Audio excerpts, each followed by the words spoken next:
When 7-year-old Madison called for help during a rainstorm, she accidentally dialed a CEO's private number instead of 911. Benjamin Carter answered and found the call came from his late wife's old phone. Racing to a collapsing house, he discovered 2 starving children protecting their dying mother, Charlotte, his wife's best friend who vanished 15 years ago.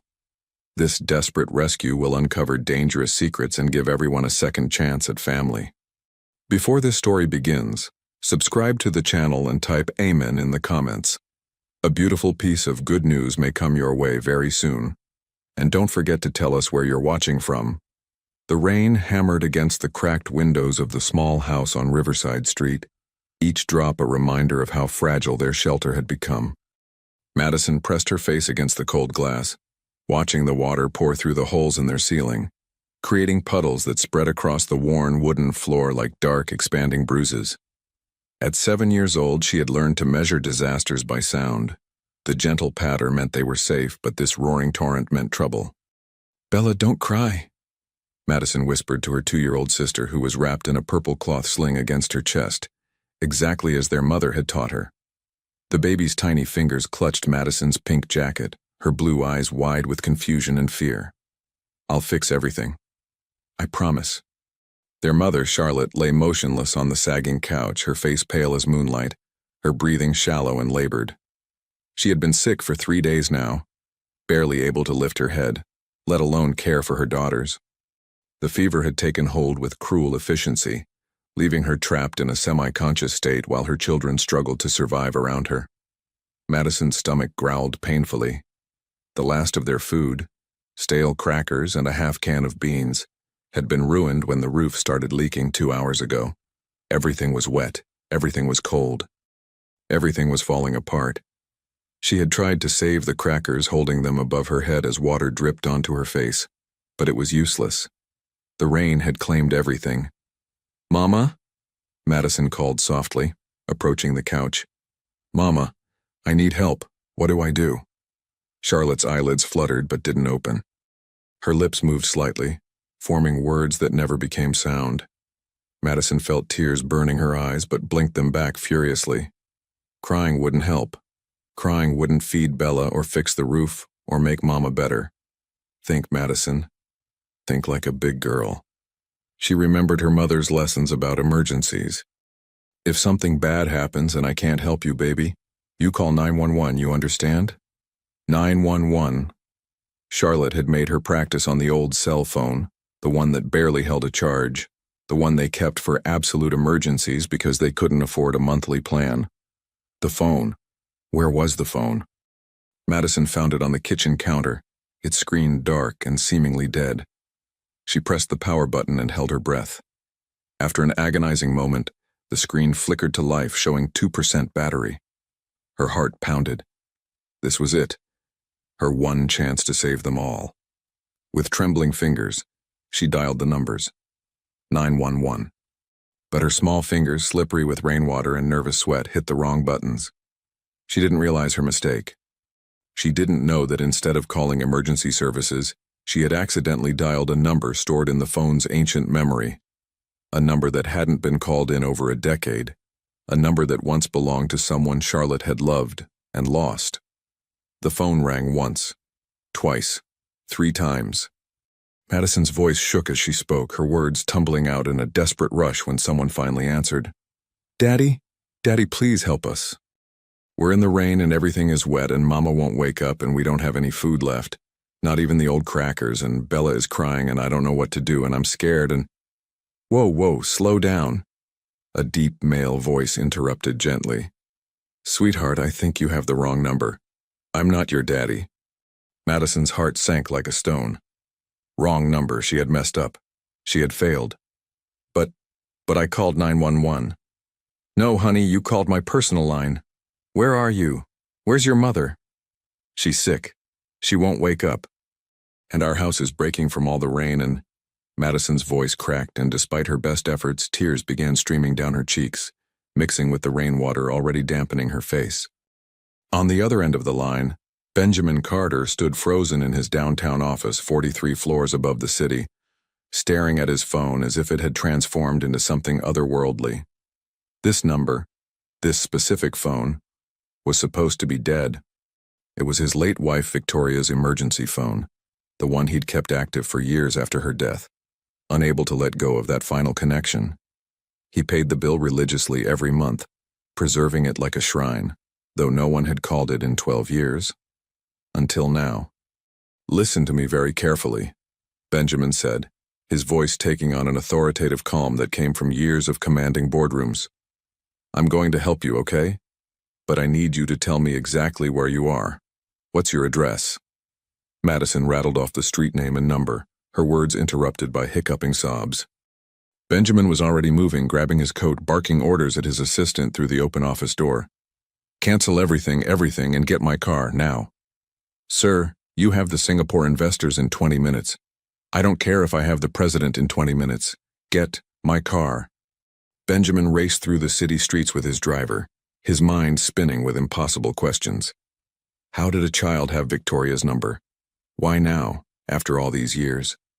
The phone's GPS was leading them to the poorest section of Riverside, an area he'd driven through 100 times without truly seeing, a neighborhood where hope seemed as scarce as the sunlight. When they pulled up to the address, Benjamin's breath caught in his throat. The house, if it could still be called that, was barely standing. One corner had partially collapsed under the weight of the storm. Boards hung at dangerous angles and water poured through visible holes in the roof. This wasn't just poverty. This was catastrophe. He jumped from the car before it fully stopped, his expensive Italian shoes splashing through puddles as he ran to the front door. It swung open before he could knock, revealing a sight that would be burned into his memory forever. A little girl with long blonde hair, drenched to the bone, wearing a bright pink jacket over torn jeans, holding a large leaf over her head like an umbrella. Strapped to her chest in a purple cloth carrier was a tiny baby with round, frightened eyes. "You came," Madison whispered, her voice filled with such pure relief that Benjamin felt something crack open in his chest, something he'd kept carefully locked away for 12 long years.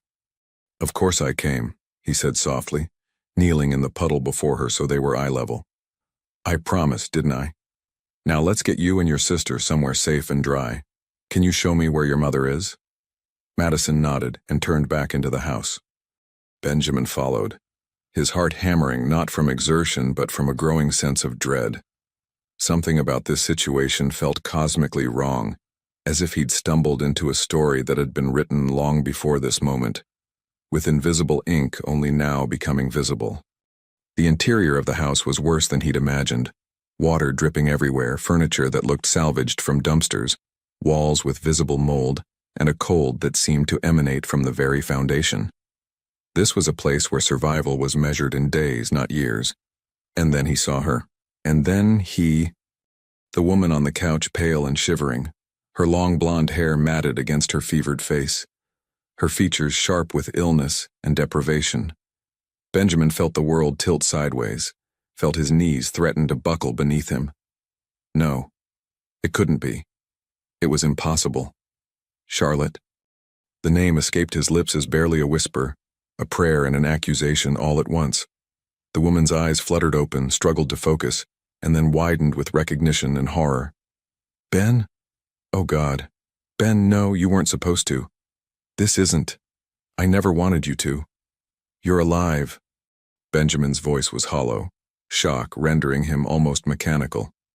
"All these years, Charlotte, we thought you were dead. We mourned you. Victoria mourned you.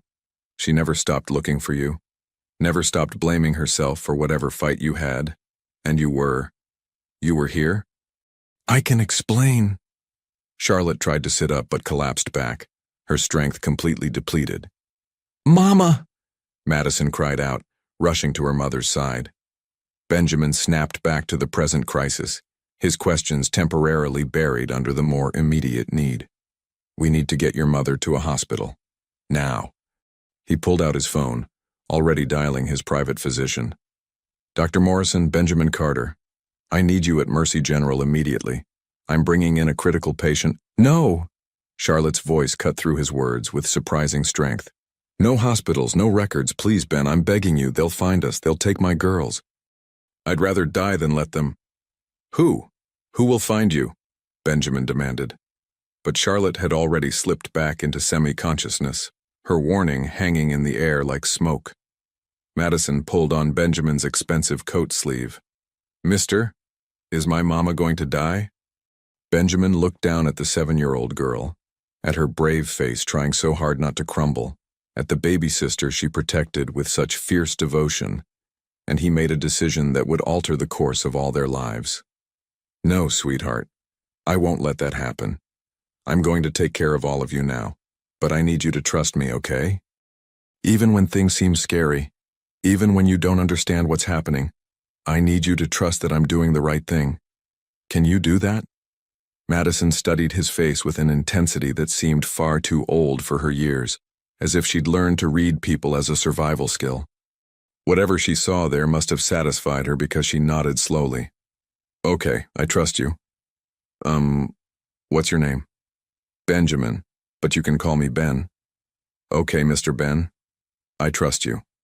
Within minutes, Benjamin had coordinated a small operation. His driver brought blankets from the car. His assistant, who'd followed in a second vehicle, began documenting the house's condition with photos. And Benjamin himself carefully lifted Charlotte from the couch, shocked by how light she was, how fragile, this woman, who'd once been Victoria's vivacious best friend, full of life and laughter. Madison gathered a few belongings in a small backpack, some clothes for herself and Bella, a worn stuffed rabbit, and a small wooden box she clutched protectively. "These are Mama's special things," she explained. "She says I have to keep them safe no matter what." As they loaded into Benjamin's car, Madison with Bella in her arms in the back seat beside her mother, the little girl looked back at the collapsing house one final time. "Are we coming back?" she asked quietly. Benjamin met her eyes in the rearview mirror. "No, Madison, you're never coming back here. I'm taking you somewhere safe. Somewhere warm and dry where you'll have food and beds and everything you need." "But what about Mama? You said no hospital." "I'm taking you to my home. I have a doctor who makes house calls. He'll take care of your mother there privately. No records, no questions, just healing." As they pulled away from Riverside Street, Benjamin glanced at Charlotte's unconscious form, at the two little girls who'd somehow ended up with his late wife's phone number, at the mysterious box Madison protected so carefully, and he knew with absolute certainty that nothing about this rescue was accidental. This was destiny reaching back through time, correcting some cosmic mistake, bringing together pieces of a puzzle he didn't even know existed. But the question that haunted him as they drove through the rain toward his estate was simple and terrifying. What secret was worth hiding in poverty for 15 years? What was Charlotte so afraid of that she'd rather die than seek help? And why did he have the growing, sickening feeling that the answer was connected to Victoria's death? The rain continued to fall as they left the broken neighborhood behind, washing away the past even as the future rushed toward them with the inevitability of a tidal wave. In the back seat, Madison whispered softly to her baby sister, "It's okay now, Bella. We're going to be okay. The Rain Man came to save us." But Benjamin, listening to those words, wondered if salvation was really what awaited them, or if he'd just opened a door that should have stayed locked forever. Benjamin's estate sat on 5 acres of manicured land in the exclusive Millbrook Heights, a world away from Riverside Street in every measurable way. The main house was a stunning example of modern architecture, all glass and steel and clean lines, designed to maximize natural light while maintaining absolute privacy. As the car pulled through the security gates, Madison pressed her face against the window, her eyes wide with disbelief. "Mr. Ben," she whispered, "do you live in a castle?" Despite the gravity of the situation, Benjamin felt a small smile tug at his lips. "Something like that, sweetheart." His household staff met them at the entrance, their professional composure barely masking their shock at seeing their employer arrive with an unconscious woman and 2 bedraggled children. Mrs. Patricia Hughes, his head housekeeper for the past 8 years, took charge immediately with the quiet efficiency that made her invaluable. "The East Wing guest suite, sir. It has the adjoining bedroom for the children." "Perfect, and get Dr. Morrison set up in there immediately. He should be arriving any minute." "Already here, actually," came a distinguished voice from the hallway. Dr. Richard Morrison, Benjamin's personal physician and old friend, approached with his medical bag. His sharp eyes took in the scene quickly, lingering on Charlotte's pale face with professional concern. "Let's get her upstairs immediately. How long has she been unconscious?" "On and off for the past hour," Benjamin replied, carrying Charlotte up the sweeping staircase with surprising gentleness. Before that, the daughter says she was barely responsive for 3 days. Madison and Bella followed closely, the older girl refusing to be separated from her family even for a moment. Mrs. Hughes tried to guide them to the children's room, offering hot chocolate and clean clothes, but Madison planted her feet stubbornly. "I need to stay with Mama." "Sweetheart, the doctor needs space to work," Mrs. Hughes began. "No." Madison's voice carried surprising authority for a 7-year-old. "Mama gets scared when she wakes up in strange places. She needs me." Benjamin intervened gently. "How about this? You can sit right outside the door where you can hear everything, and the moment the doctor is finished, you can come in. Deal?" Madison considered this, then nodded reluctantly. Mrs. Hughes efficiently produced a comfortable chair, pillows, and warm blankets, creating a little nest in the hallway. Within minutes, both girls were wrapped in soft white robes several sizes too large, sipping hot chocolate that Madison tested carefully before letting Bella have any, an action that spoke volumes about the responsibility this child had shouldered. Inside the bedroom, Dr. Morrison worked quickly, his examination thorough and increasingly concerned. Benjamin stood by the window watching the rain that had finally started to ease, his mind churning with memories and questions. "Ben," Dr. Morrison said quietly, "this woman is severely malnourished, dehydrated, and suffering from pneumonia that's bordering on critical. I need to know, why aren't we at a hospital? What am I walking into here?" Benjamin turned from the window, his face shadowed. "Because she specifically begged me not to take her to one, said they would find her and take her children." "And you believed her?" "This could be paranoia from fever delirium." "I believed her because I knew her, Rich. 15 years ago, she was Victoria's best friend." "Doctor," Morrison's hand stilled on his stethoscope. "The friend who disappeared, Charlotte Morgan?" "Charlotte Morgan," Benjamin confirmed, "who apparently didn't disappear, just vanished into poverty so complete it might as well have been another dimension." "And the children?" "Hers. The older one is 7, the baby is 2. "Doctor." Morrison absorbed this information, then returned to his patient. "Well, mystery aside, she needs intensive care. I can keep her stable here, but it's going to require round-the-clock monitoring, IV antibiotics, and considerable medical supplies. This isn't a simple flu, Ben. She's been sick for a long time, and the malnutrition has compromised her immune system severely. If we don't intervene aggressively in the next 48 hours, we could lose her." The clinical phrase, "lose her," hit Benjamin like a physical blow. He'd already lost Charlotte once, had mourned her along with Victoria. The thought of losing her again, of having found her only to watch her slip away, was unbearable. And not just because of the children waiting outside. "Whatever you need," Benjamin said firmly. "Money, equipment, staff, whatever it takes to save her." Over the next several hours, Benjamin's home transformed into a private medical facility. Nurses arrived, medical equipment was installed, and Charlotte was hooked up to IVs that began pumping antibiotics and nutrients into her depleted body. Throughout it all, Madison maintained her vigil in the hallway, answering Dr. Morrison's gentle questions about her mother's symptoms with surprising accuracy. "You did a good job taking care of her," Dr. Morrison told the little girl. "A very good job. Not many kids your age would know to keep her hydrated or try to bring her fever down. Where'd you learn all that?" "Mama taught me," Madison replied simply. "She said I was her backup in case she ever got too sick to take care of us. She made me practice lots of times." The casual revelation was heartbreaking. A mother so convinced of imminent danger that she'd trained her 7-year-old daughter to be a caregiver. What kind of life had Charlotte been living? What had she been running from? As night fell over Millbrook Heights, the household settled into an unusual rhythm. Charlotte remained unconscious but stable, her breathing easier now with the oxygen support. Bella, exhausted from the day's trauma, had fallen asleep in a proper crib that Mrs. Hughes had somehow produced within an hour. But Madison refused to sleep, keeping her post in the hallway chair despite the late hour. Benjamin brought her a sandwich and juice, pulling up a chair beside her. "You should rest, Madison. Your mother is in good hands. What if she wakes up and I'm not here?"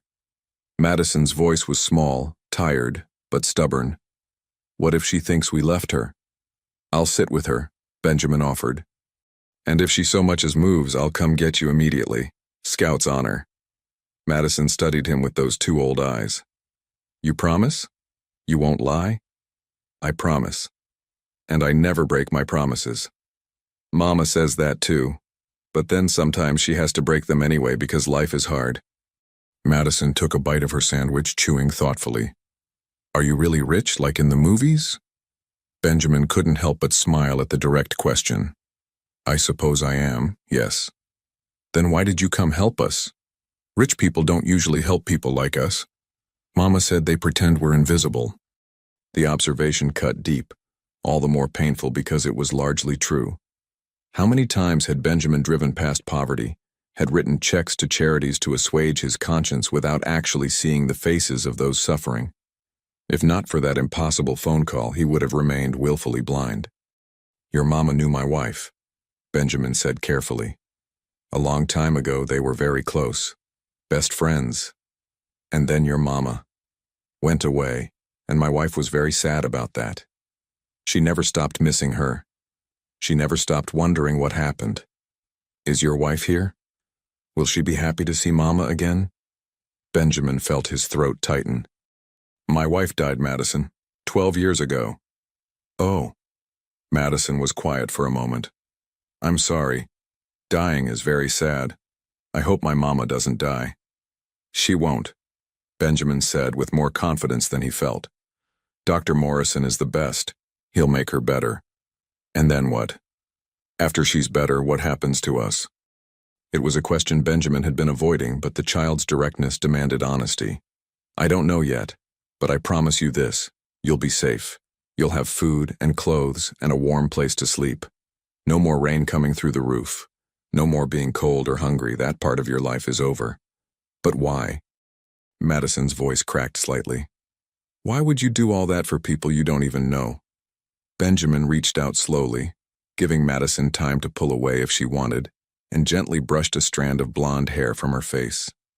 "Because a very brave little girl called me in the rain and asked for help. And because I wasn't there when your mama needed help 15 years ago, but I'm here now. Does that make sense?" Madison nodded slowly, her eyelids finally growing heavy. "Mr. Ben, can I ask you something?" "Anything. When Mama wakes up, will she be mad that we're here? She always said we had to stay hidden, that it wasn't safe to let anyone know about us. Did I mess everything up by calling you?" The question revealed so much. A child living in constant fear, trained to believe that visibility meant danger, that help was a trap rather than salvation. What had Charlotte told these girls? What was she protecting them from? "You saved your family, Madison. You saved your mother's life, your sister's life, and maybe even your own. That's not messing up. That's being a hero." Madison's eyes filled with tears, perhaps the first time she'd allowed herself to fully feel the terror of the past few days. "I was so scared. I thought Mama was going to die. I thought Bella and me would be all alone." Benjamin pulled the little girl into a gentle hug, feeling her small body shake with suppressed sobs. "You're not alone anymore. I've got you. All of you." They sat like that for several minutes until Madison's breathing evened out into sleep. Benjamin carefully lifted her. She weighed almost nothing, and carried her to the bedroom where Bella slept peacefully. He tucked Madison into the second bed, pulling the covers up to her chin, and found himself studying her face in the dim nightlight. She looked remarkably like Charlotte had at that age. The same determined chin, the same expressive eyes, the same golden hair. But there was something else in her features too. Something that nagged at the edges of Benjamin's consciousness, but refused to come into focus.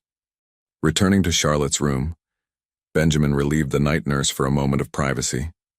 He pulled a chair close to the bed, studying the woman who'd haunted Victoria's nightmares and guilt for years. "I don't know if you can hear me, Charlie," he said softly, using Victoria's old nickname for her. "But you need to wake up. You need to explain what happened, where you've been, why you disappeared. Victoria died thinking she'd somehow driven you away, thinking your friendship ending was somehow her fault. She never knew. Whatever the truth is, she never got to know it. Charlotte's pale face remained peaceful, the oxygen mask fogging slightly with each breath. And those girls of yours? They're remarkable, Charlie. Madison is so brave, so protective. She reminds me of you at that age, fierce and stubborn and determined. Victoria would have loved being their aunt, would have spoiled them rotten. Benjamin's voice caught. You should have called us. Whatever trouble you were in, whatever you were running from, we would have helped. Why didn't you trust us? The only answer was the steady beep of the heart monitor and the gentle hiss of oxygen. Benjamin stayed through the night, dozing fitfully in the chair, waking at every small sound. Around 3 a.m, Charlotte stirred, her eyes fluttering open briefly. They landed on Benjamin, and for a moment, confusion gave way to recognition, then to something that looked remarkably like regret. Ben, she whispered, her voice barely audible through the oxygen mask. I'm sorry, so sorry, never wanted this. Shh, don't try to talk, you need to rest, get your strength back. The girls, are they? Safe. Sleeping in the next room. Both perfectly fine. Charlotte's eyes filled with tears. Thank you. But you have to. Be careful. He'll find out. He always finds out. Who, Charlotte, who are you afraid of? But she'd already slipped back into unconsciousness, her cryptic warning hanging in the air like a prophecy. As dawn broke over Millbrook Heights, painting the sky in shades of pink and gold, Benjamin stood at the window, watching the new day arrive. Behind him, Charlotte breathed steadily, her condition stabilized but far from resolved. In the next room, 2 little girls slept peacefully for perhaps the first time in their lives. And somewhere in this sprawling house, in the locked drawer of Benjamin's study, sat Victoria's old journals, the ones he'd never been able to bring himself to read after her death. The ones that might hold answers to questions he was only now learning to ask. What secret had driven Charlotte away? What had Victoria known or suspected? And why did Benjamin have the growing, inexorable feeling that the truth, when it finally emerged, would shatter everything he thought he knew about his past? The rain had stopped, but the storm Benjamin sensed was only beginning. 3 days passed in a strange, suspended reality. Charlotte's condition improved slowly under Dr. Morrison's care. Her fever broke, her breathing strengthened, and consciousness returned in longer, more coherent intervals. But each time Benjamin tried to ask about the past, about what had happened 15 years ago, Charlotte would become agitated, her heart rate spiking on the monitors until he backed off, promising they could talk later, when she was stronger. Madison and Bella, meanwhile, adapted to their new environment with a mixture of wonder and wariness. Mrs. Hughes had taken them shopping for clothes that actually fit, for shoes without holes, for toys and books that Madison approached with almost religious reverence. The little girl would spend hours in the estate's library, reading picture books to Bella, her finger carefully tracing each word as if committing them to memory. She's never had access to books before, Charlotte had whispered to Benjamin during one of her lucid moments, watching her daughters through the doorway. We couldn't afford them. The library was too far to walk with both girls. I tried to teach her from food labels and street signs, but her voice had broken then, shame and regret painting her pale features. Benjamin had discovered that Madison, despite never attending formal school, could read at a level far beyond her age. Charlotte had taught her using whatever materials they could find, scavenging newspapers from trash bins, memorizing billboards during their rare trips outside the neighborhood. The girl's hunger for learning was almost desperate, as if she understood intuitively that knowledge was a ladder out of the pit her mother had fallen into. On the 4th morning, Benjamin found Madison in the library again, this time staring at a framed photograph on the bookshelf, a picture from better days, showing Benjamin and Victoria at their wedding, laughing as confetti rained down around them. Standing beside Victoria, serving as her maid of honor, was a younger Charlotte Morgan, radiant in a blue dress, her smile genuine and bright. "That's my mama," Madison said quietly, not looking away from the photo. "She looks so happy. I've never seen her look like that in real life. Only in the pictures from her special box. The wooden box you brought from the house? Benjamin asked. Madison nodded. She keeps it under her pillow always. Sometimes at night when she thinks Bella and I are sleeping, I hear her crying while she looks at the things inside. But she never lets me see what they are. Benjamin's curiosity intensified. What was in that box? What pieces of Charlotte's past had she clung to through years of deprivation? Where is the box now? In Mama's room, under her pillow like always. I put it there so she'd know I kept it safe. That afternoon, while Charlotte was sleeping and the nurses were on break, Benjamin found himself standing beside her bed, staring at the slight bump beneath her pillow.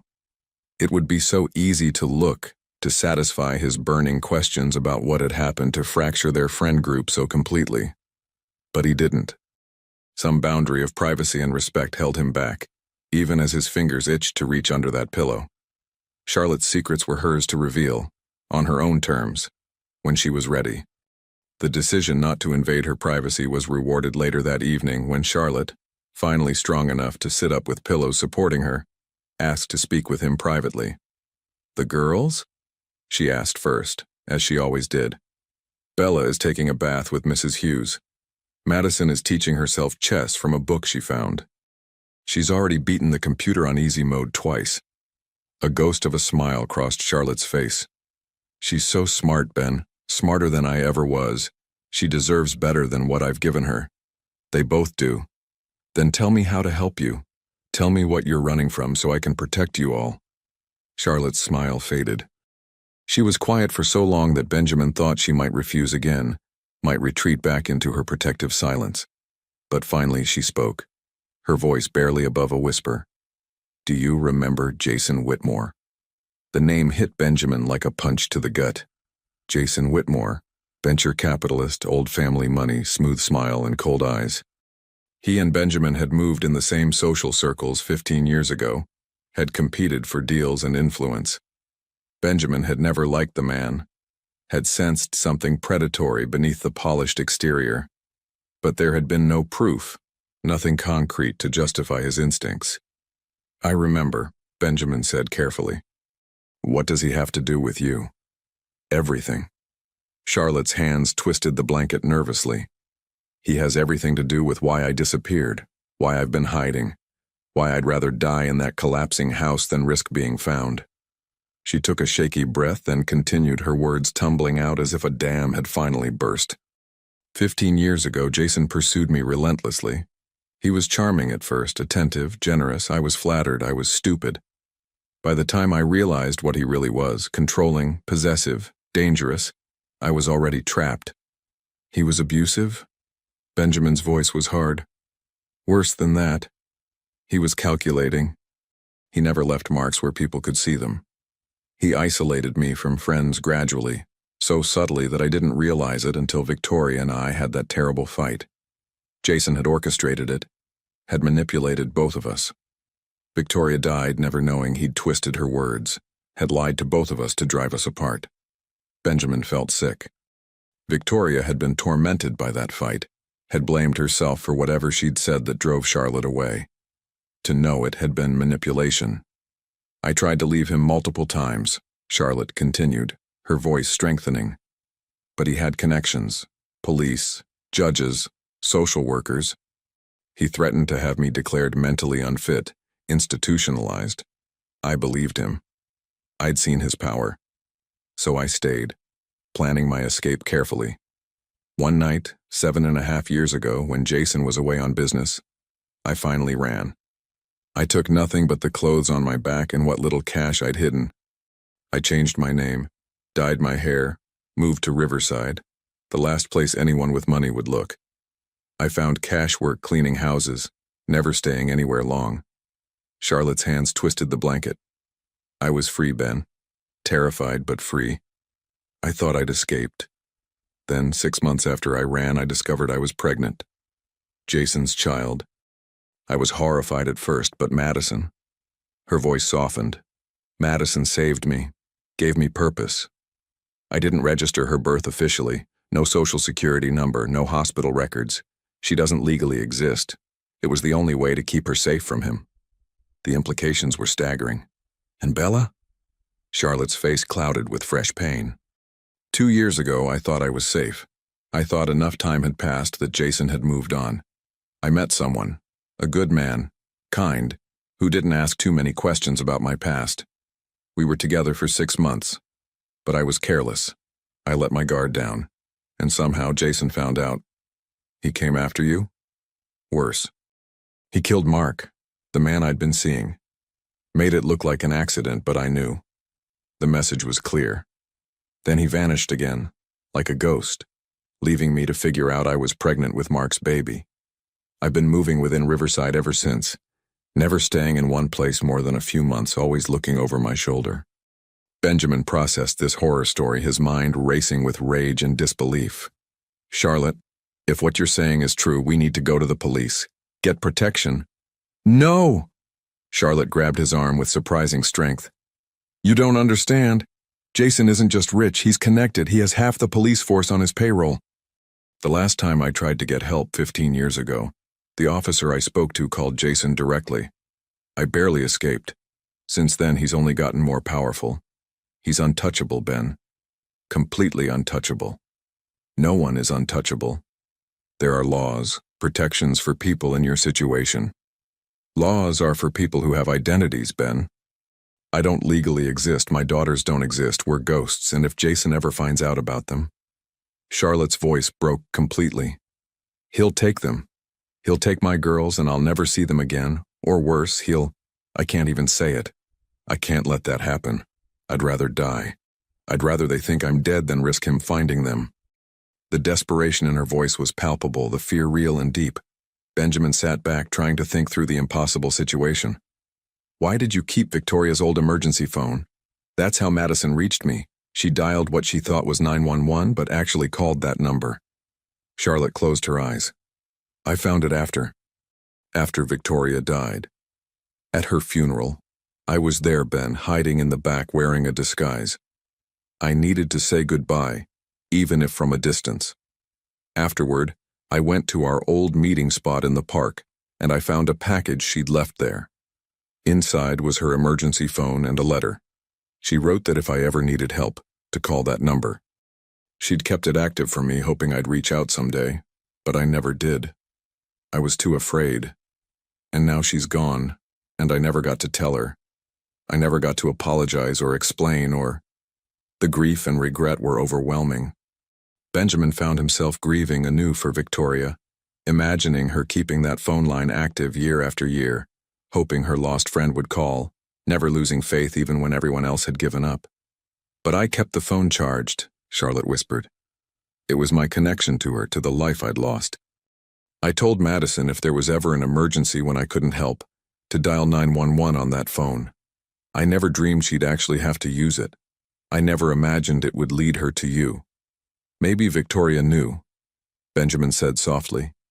Maybe some part of her knew that someday, somehow, that phone would bring you back to safety. They sat in silence for a long moment, the weight of the revelation settling between them. Finally, Benjamin spoke with quiet determination. Jason Whitmore won't find you here. My security is state-of-the-art, and more importantly, there's no trail connecting you to me. As far as anyone knows, you're still ghosts. But Charlotte, we can't live in hiding forever. Your daughters deserve to exist, to have identities, to go to school and have normal lives. We need a long-term plan. What kind of plan? Charlotte asked warily. Benjamin's eyes hardened with resolve. The kind where we stop running and start fighting back, but first you need to fully recover. And I need to do some research, make some calls to people I trust. Will you trust me to do this? Will you let me help you the way Victoria would have wanted? Charlotte studied his face for a long moment, searching for something. Sincerity, perhaps. Or strength. Whatever she found there must have satisfied her because she nodded slowly. Okay. I'll trust you. But Ben, you need to understand what you're getting into. Jason Whitmore is dangerous. He's vindictive. If he finds out you're harboring me, he'll come after you too. He'll destroy you.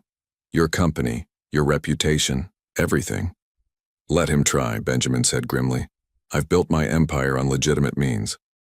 I have nothing to hide and nothing to fear from him. And unlike you, I have resources, lawyers, and connections of my own. If it comes to a fight, I'm ready for it. Why? Charlotte asked softly. Why would you risk all that for us? We're nothing to you. Benjamin stood, walking to the window where rain had started falling again. A gentle patter this time, not the violent storm that had brought them together. You're not nothing. You're Victoria's friend. You're a mother trying to protect her children. And those girls in the next room, they called me in the rain asking for help. I'm not the kind of man who turns his back on that. Not anymore. What he didn't say, what he barely admitted to himself, was that in the 4 days since Madison and Bella had entered his life, something in him had awakened. His home, empty for 12 years except for staff and occasional business dinners, suddenly felt alive again. Madison's laughter when she discovered the library, Bella's happy babbling over breakfast. Even Charlotte's presence, complicated as it was, filled some void he'd forgotten existed. Get some rest, Benjamin said gently. Dr. Morrison wants you walking around the room tomorrow if you're up for it. Baby steps toward recovery. As he reached the door, Charlotte called out one more time. Ben? Thank you. For everything. For not turning us away. For believing me. For caring. He paused, looking back at the woman who'd somehow stumbled back into his life, carrying secrets and children and a whole universe of pain. Thank you for surviving, Charlie. Victoria would be so glad you're alive. So am I. That night, alone in his study, Benjamin pulled out his laptop and began researching Jason Whitmore. What he found in 3 hours of digging made his blood run cold. Whitmore had indeed become even more powerful. His venture capital firm now controlled significant portions of tech startups, real estate ventures, and, oddly, several private security companies. There were rumors, nothing concrete, but whispers about his involvement in activities that skirted the edges of legality. More troubling were the patterns Benjamin noticed in the gossip columns and society pages.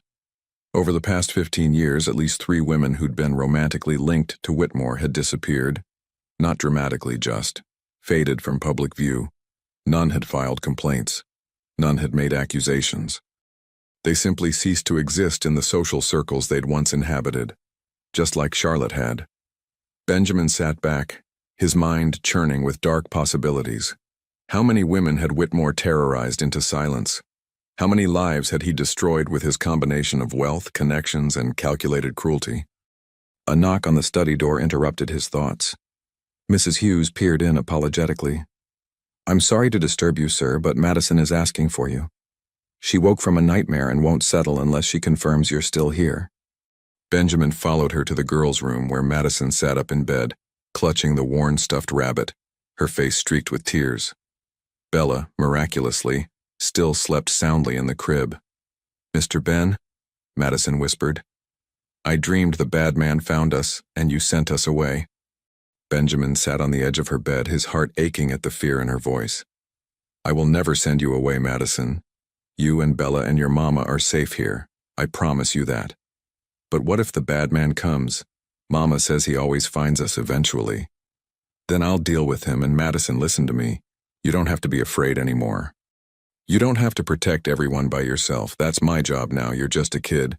You're supposed to read books and play and learn and be happy. Can you try to do that? Madison considered this revolutionary concept.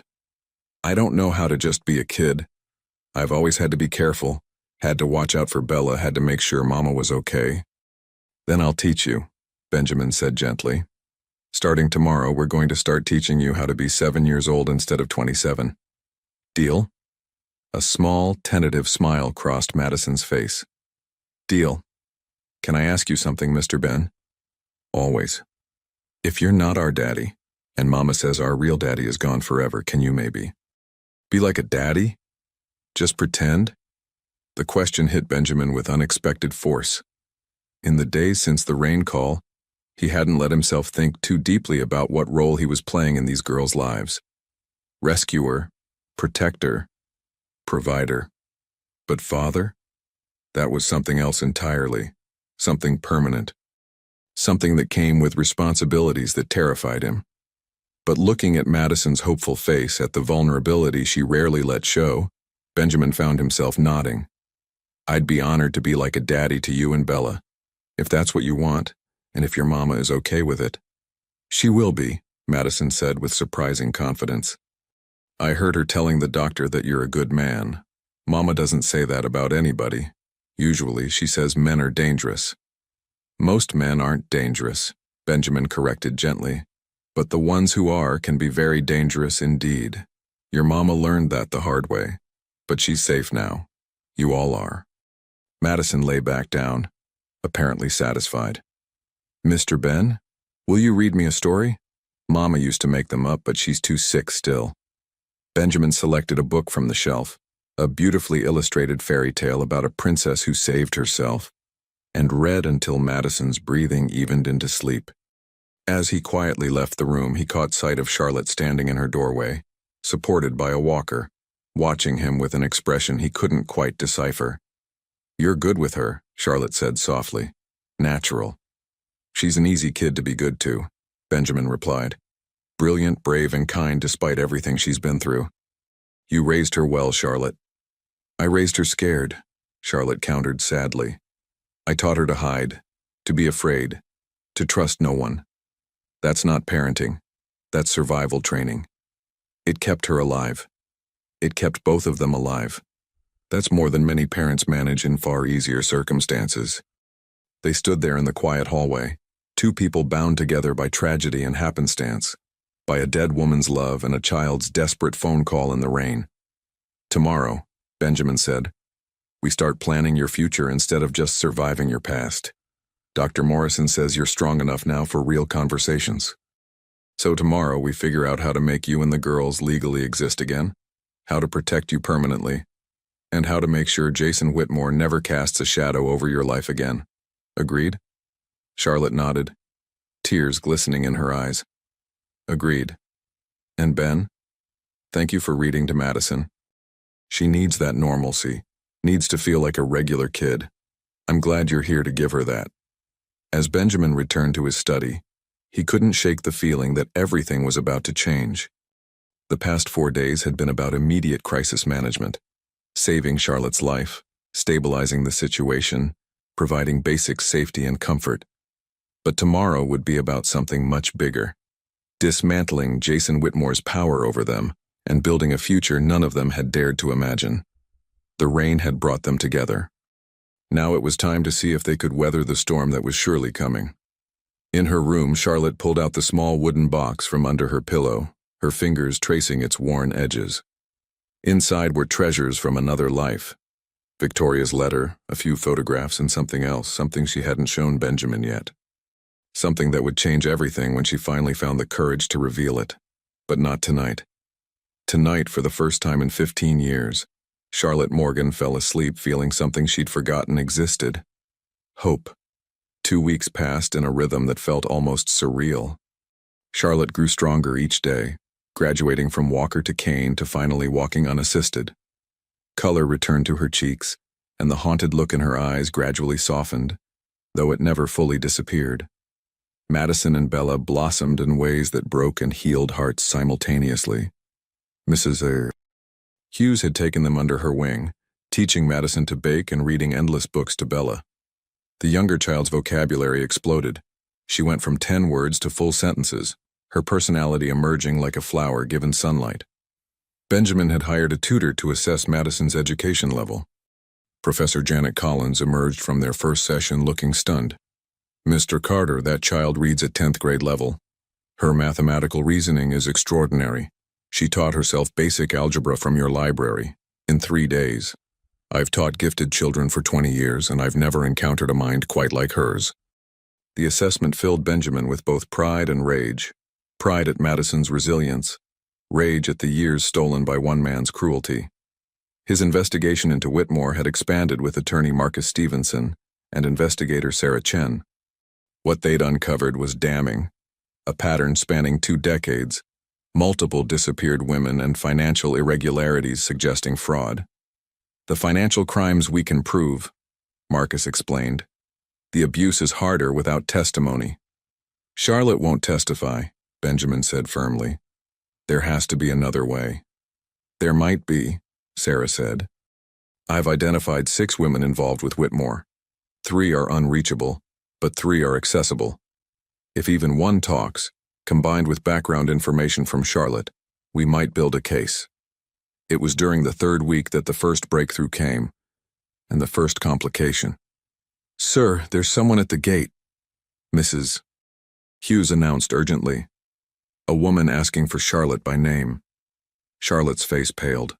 I don't have a sister. It's a trap. But the security footage showed a blonde woman in her mid-30s, designer suit, eyes red from crying. That's Rachel Whitmore, Charlotte whispered. Jason's younger sister. Against better judgment, Benjamin authorized Rachel's entry with security standing by. She entered and immediately dropped to her knees, sobbing. I'm so sorry. I didn't know. I thought you'd just left him. I didn't know he'd been hunting you until 2 days ago. Charlotte remained frozen. What happened 2 days ago? Rachel steadied herself. I found files in Jason's safe, folders on every woman he'd controlled, surveillance reports, photographs. Charlotte, your folder was thickest. He's been tracking you this entire time. He knows about your daughters. The room erupted. He knows about Madison and Bella, Charlotte whispered. Rachel nodded miserably. He's been waiting, watching. He wanted you to suffer. He's planning to take the girls when they're older to prove even your children belong to him. Benjamin felt physically ill at the sociopathic calculation. Why tell us now? Marcus demanded. Rachel's voice broke. Because I found one more folder. My daughter. Jason's collecting information on my 6-year-old Catherine. The same pattern. He's already planning. She couldn't finish. Charlotte moved then, kneeling beside Rachel. Your daughter is safe? With my ex-husband in Boston. I sent her this morning. Then I grabbed everything from Jason's safe and ran. Rachel looked desperate. I know I have no right to ask, but please, help me stop him before he touches anyone else. Before he touches my baby. Charlotte wrestled with the decision. Then her maternal instincts won. What's in the envelope? Rachel's hands shook. Copies of everything. Surveillance reports, financial records, and recorded phone calls. Jason kept recordings of himself threatening people, bragging. He documented his own crimes like trophies. Marcus practically lunged forward. This is admissible, with witness testimony. There's more, Rachel interrupted. I know where he keeps originals. His security codes, passwords, everything. And he's in Singapore for 72 hours. His house will be nearly empty. Sarah Chen leaned forward. Are you suggesting what I think you're suggesting? I'm suggesting that if law enforcement received an anonymous tip and had cause to execute a search warrant, they might find years of evidence documenting abuse, fraud, and intimidation. That's risky, Marcus warned. It won't go wrong, Rachel said with sudden steel. Jason taught me how to cover tracks. He never imagined I'd use those skills against him. This is our chance, while he's out of the country, while we have access to everything. Charlotte's face showed determination. Do it, not just for us, for all the others, for Rachel's daughter. We end this now. The next 48 hours were a blur. Sarah worked law enforcement contacts. Marcus assembled a legal team. Rachel provided detailed layouts and testimony. Charlotte recorded a statement describing her years with Jason, his threats, the pattern of control. Benjamin used every connection to ensure the investigation couldn't be buried. He contacted trusted journalists, prepared press releases, and set up a legal fund for victims. Madison, aware something important was happening, asked Benjamin, Are you stopping the bad man? We're trying, sweetheart. Good. After you stop him, can we stay here? With you? I like having a pretend daddy who reads stories. Benjamin hugged her. You can stay as long as you want. This is your home now. On the 3rd day, federal agents raided Whitmore's properties. They found files on victims, evidence of tax evasion, money laundering, witness intimidation, and obstruction of justice. Whitmore, informed while in Singapore, tried to flee. His attempt triggered international warrants and confirmed guilt. The media erupted.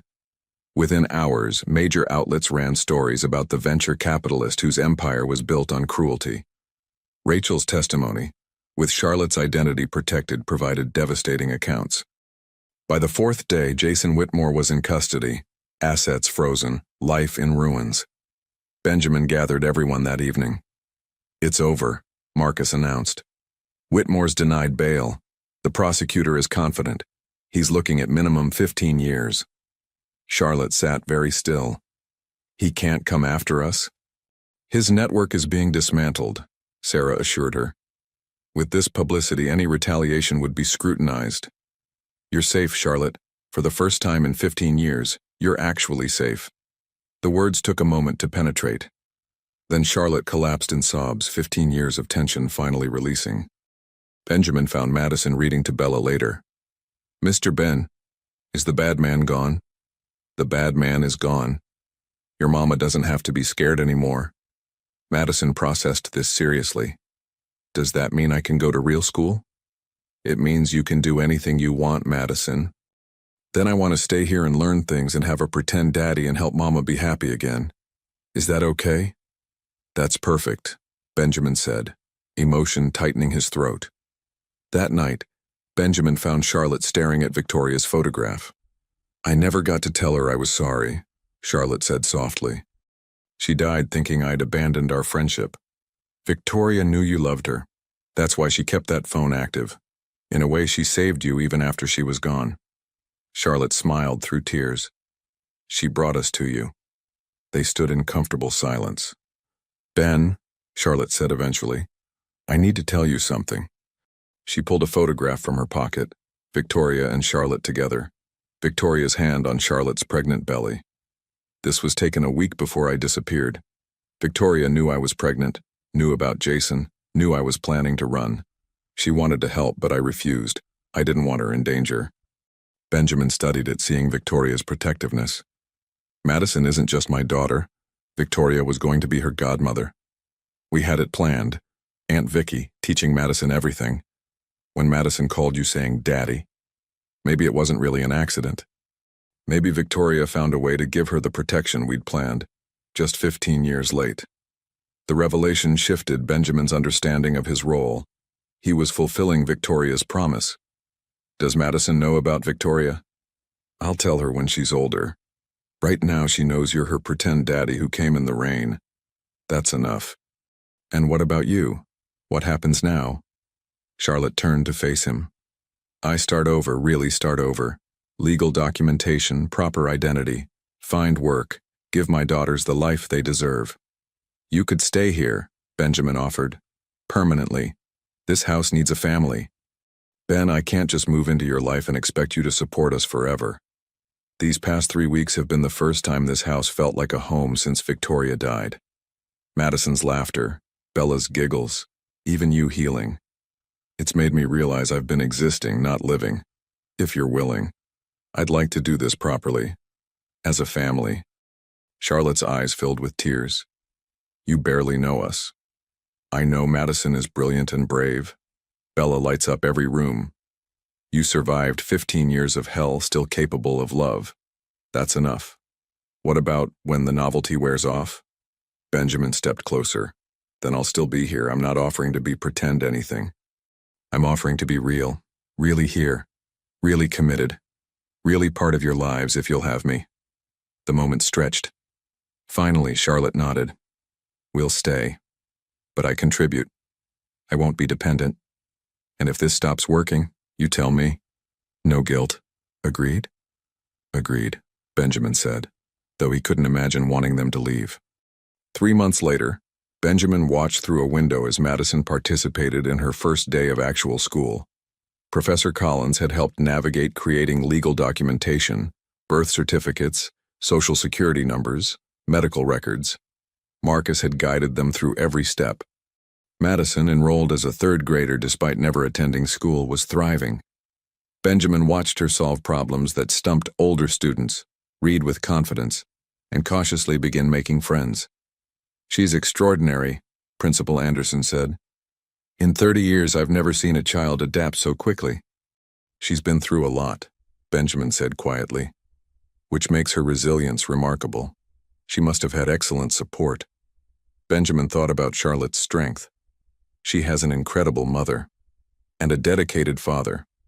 The enrollment forms list you as guardian. That's quite a commitment. Biology doesn't make a family, Benjamin replied. Love does. Showing up does. By those measures, Madison and Bella are absolutely my daughters. Formal adoption proceedings had begun. Charlotte initially resisted, but Benjamin was adamant. He wanted to be their father legally and emotionally. This protects them, he'd told Charlotte. If anything happens to you, they're secure. They have a legal parent. Charlotte had agreed, her eyes full of gratitude and something else, something growing between them slowly and carefully. They hadn't named it yet. Both were too cautious, too aware of needing to prioritize the children. But it was there, undeniable, in Charlotte's face lighting up when Benjamin came home, in their accidentally on purpose touching hands, in conversations stretching past midnight. Benjamin's phone buzzed. How's our girl doing? He smiled at our girl and typed, She's perfect, making friends, no need to worry. Already planning to be there at pickup. And Ben, thank you for everything. The board meeting he'd been dreading awaited. Since the Whitmore scandal, Benjamin's involvement had made him controversial in certain circles. Some praised his courage. Others questioned his judgment. 2 board members resigned. 3 major deals fell through.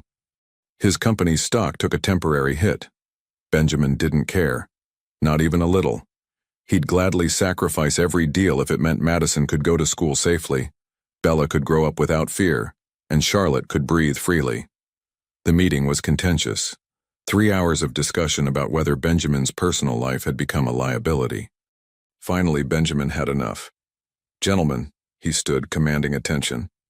I built this company from nothing. I made everyone here wealthy. I've never made a major decision based on emotion rather than strategy. But I learned something. There are things more important than quarterly earnings. There are lines that shouldn't be crossed, people who shouldn't be abandoned. He paused, meeting each member's eyes. If my decision to protect my family makes me a liability, I invite you to leave. I won't apologize for having priorities beyond this boardroom. The right partners will understand that a man who stands up for his family is exactly who they want to work with. Silence. Then his CFO began clapping. Others joined. Not everyone, but enough. After the meeting, his CFO said, That was either very brave or very stupid. Maybe both, Benjamin admitted. For what it's worth, you did the right thing. The board will settle. You'll attract partners who share your values. And if it doesn't work out, then you'll still have something more valuable, a family that loves you. Not everyone gets a second chance at that. Benjamin thought about those words driving to pickup. A second chance at happiness. The parking lot was chaos. Benjamin spotted Madison immediately, running toward him with a huge smile. Mr. Ben, I made a friend. Her name is Sophie and she likes books, and the teacher said I could help with math, and I got a gold star and… Benjamin scooped her up, spinning her. That's wonderful, I'm so proud. Daddy, Bella's voice called. Charlotte approached with the toddler. Bella had recently started using daddy for Benjamin. The word hit him in the chest every time. There's my other girl, he said, taking Bella. Did you have fun today? We went to the park. I swung so high. She was fearless, Charlotte added, smiling. They made quite a picture. Benjamin in his rumpled suit holding both girls while Charlotte stood close, her hand on his shoulder. A family. Ice cream, Madison suggested. To celebrate? Ice cream sounds perfect, Benjamin agreed. At the ice cream shop, Madison announced, This is my pretend daddy, but he's going to be my real daddy soon because we're doing adoption papers. The woman smiled. That's wonderful, honey. He always picks chocolate, Madison said confidently. Benjamin raised eyebrows. How do you know? I pay attention. That's how you learn about people.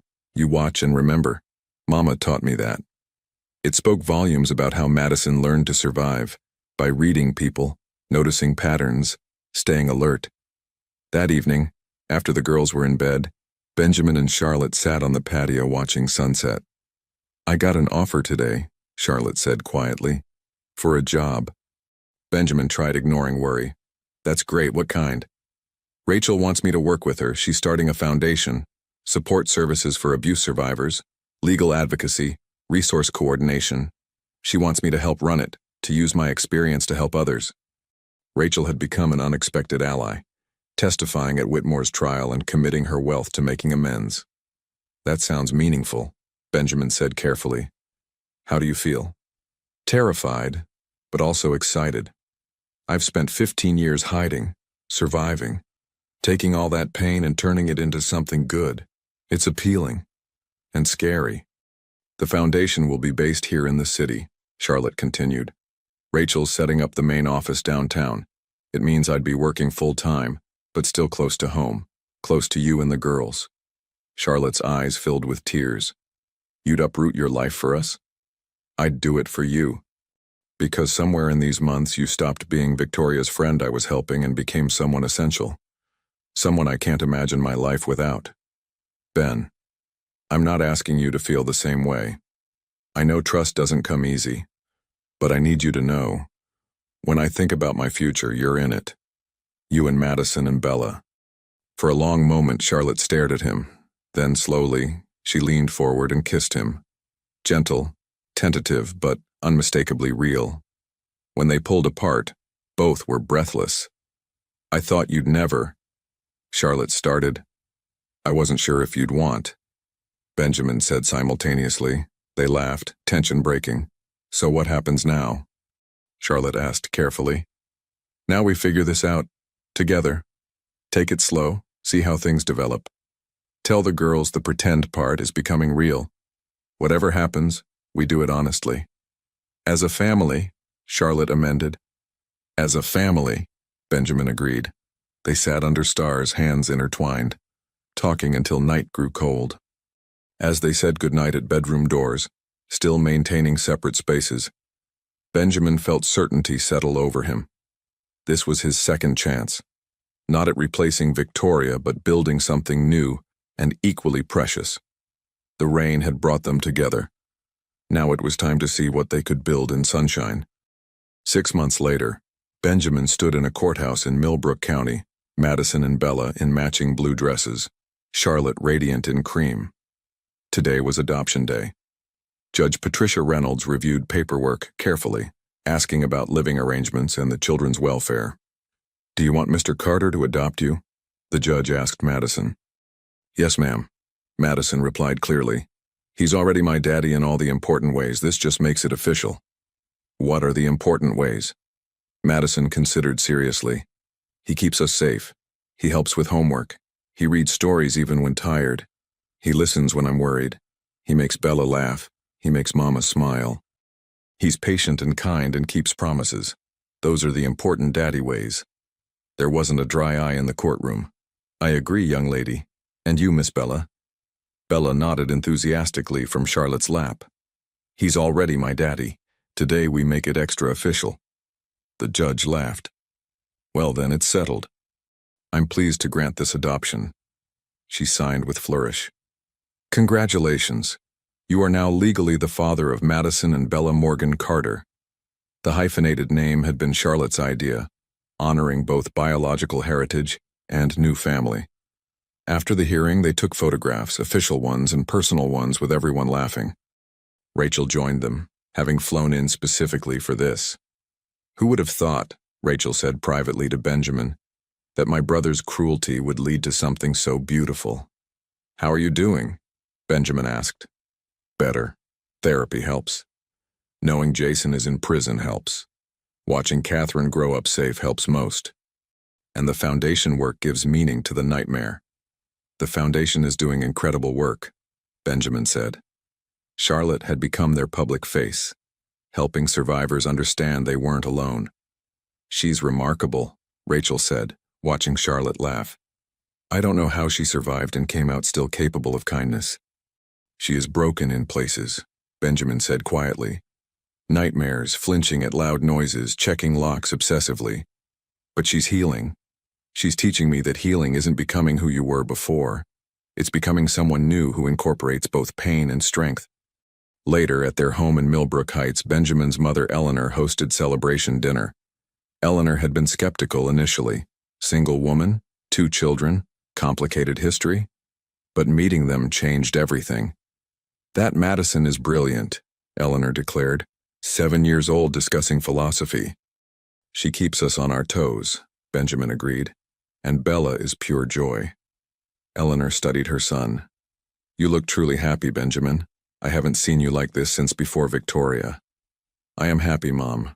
More than I thought I'd be again."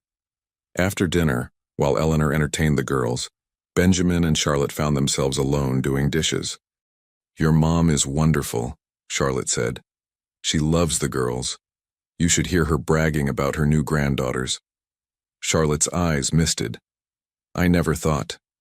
When I was in that collapsing house, I couldn't have imagined this. A family, community, people who care because they want to." "It's real," Benjamin assured her. "All of it." "It's real, Charlie." She looked up. "What are we, Ben? To each other?" The question they'd been dancing around for months. "I know what I want us to be," Benjamin said carefully. "Ben," Charlotte interrupted, "I spent 15 years afraid to want anything. But watching Madison and Bella thrive, working at the foundation, it's teaching me hope isn't weakness. So I'm going to be brave. I want you, us, a real relationship. I want to stop pretending and admit I fell in love with you." Benjamin cupped her face gently. "I fell in love with you the night you thanked me for reading to Madison.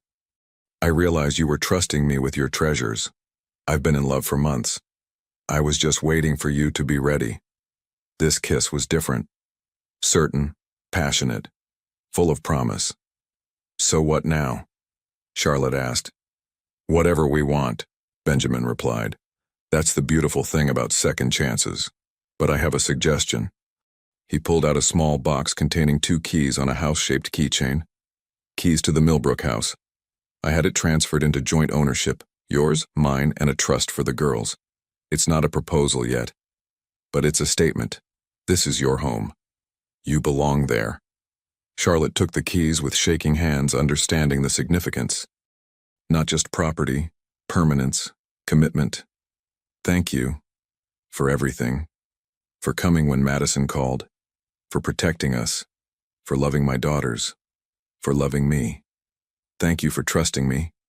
For being brave enough to accept help. For letting me be part of your lives. For giving me a reason to be more than just a businessman." From the living room. "Are you two hiding in the kitchen all night, or are we cutting this cake?" Charlotte laughed, wiping tears. "We should go." "Wait," Benjamin said. "One more thing. I know it's soon, but Charlotte Morgan Carter, when you're ready, not now, not tomorrow, but someday, would you consider making this official? Marriage, partnership, whatever feels right." Charlotte's smile was radiant. "Yes, not today because we're still figuring things out and the girls need adjustment time. But someday, absolutely yes." They joined the celebration where Madison explained proper cake-cutting fairness and Bella wore more frosting than she'd eaten. As Benjamin watched his family, he thought about the impossible chain of events. A phone kept active for a decade, a little girl's panicked call, a woman's desperate need finally overcoming fear, a man lonely enough to answer and brave enough to get involved. Fate? Coincidence? He didn't know or care. What mattered was they were here, building something beautiful from past ruins. Madison caught his eye and signed "I love you" in the sign language he'd been teaching. He signed back, watching her face light up. That night, on the estate's back patio overlooking the manicured gardens, Charlotte curled against Benjamin's side. "Do you ever wonder what Victoria would think?" Charlotte asked. "Every day. I think she'd be happy. She always believed in second chances. I wish she could meet Madison and Bella." "She does love them," Benjamin said with certainty. "Because without her keeping that phone active, without her note, none of this would have happened. Victoria brought us together. This is her gift, especially to girls who needed a father. They didn't just get anyone, they got you. Victoria would be proud." Charlotte spoke again thoughtfully. "You know what I realized today?" "What's that?" "Rain saved us. That terrible storm that destroyed our house, that scared Madison into calling. That rain led us to you. To safety, to to family, to this life. I spent 15 years seeing rain as a threat. But now when it rains, I'll remember it brought us home. As if on cue, summer rain began falling, pattering gently on the patio stones. Charlotte lifted her face to it, smiling, no longer afraid. "Come on," Benjamin said. "Let's get inside before we get soaked." "Actually," Charlotte said, holding his hand, "let's stay just a minute. I want to remember this. Us. This moment. This beginning." So they stood together in the rain, not running but welcoming it. Two people who'd lost everything and found each other in the wreckage. Behind them, Madison and Bella slept peacefully in beds truly theirs, in a home truly theirs, with a father who would protect them always and a mother who'd fought impossible odds to keep them safe. The rain fell, washing away past shadows, making everything clean and new and full of hope. Benjamin Carter understood what Victoria had known all along. Love doesn't end when people leave. It transforms. It finds new expressions. It reaches across time to bring together the people who need each other most. Madison's rain call had been answered, and in the answering, everyone had found their way home.